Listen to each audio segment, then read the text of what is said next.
Hi guys, ഇന്ന് എല്ലാവർക്കും ഇഷ്ടപ്പെടുന്ന ഒരു പാൻ കേക്കിൻ്റെ റെസിപ്പി വീഡിയോ ആണ്. നമുക്കത് എങ്ങനെയാണ് ഉണ്ടാക്കാൻ നോക്കാം. ആദ്യം തന്നെ ഞാനിവിടെ ഒരു ജാറാണ് എടുക്കുന്നത്. അതിലേക്ക് ഒരു മുട്ട പൊട്ടിച്ച് ഒഴിച്ചതിന് ശേഷം അരമുടി വാനില എസൻസ് ആഡ് ചെയ്യുന്നുണ്ട്. ഞാൻ എളുപ്പമാവാൻ വേണ്ടിയിട്ടാണ് ഇവിടെ ജാർ എടുത്തേക്കണത്. അത് കഴിഞ്ഞ് ഞാനിവിടെ ഒരു 1/4 കപ്പ് പഞ്ചസാരയും 1 കപ്പ് മൈദ ആഡ് ചെയ്ത് കൊടുക്കുന്നുണ്ട്. ഇത് 1/2 കപ്പിൻ്റെ അളവായതുകൊണ്ടാണ് ഞാൻ 2 പ്രാവശ്യമായിട്ട് ആഡ് ചെയ്ത് കൊടുക്കുന്നത്. നിങ്ങൾക്ക് വേണമെങ്കിൽ ഇതൊരു ബൗളിലോ അല്ലെങ്കിൽ ഏതെങ്കിലും പാത്രത്തിൽ ചെയ്യാവുന്നേ ഉള്ളൂ.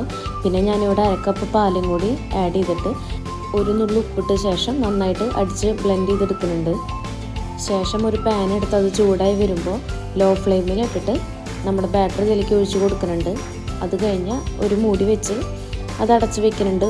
നന്നായി വേവാൻ വേണ്ടിയിട്ടാണ്. ലോ ടു മീഡിയം ഫ്ലെയിമിലിട്ട് വേണം നമുക്കിത് വേവിക്കാൻ. പെട്ടെന്ന് കരിഞ്ഞു പോകാൻ ചാൻസ് ഉള്ളതുകൊണ്ട് ശ്രദ്ധിച്ച് വേണം ഇത് വേവിച്ചെടുക്കാനായിട്ട്. അങ്ങനെ നമ്മുടെ പാൻ കേക്ക് റെഡി ആയിട്ടുണ്ട്. അതിന് നമുക്ക് ചോക്ലേറ്റ്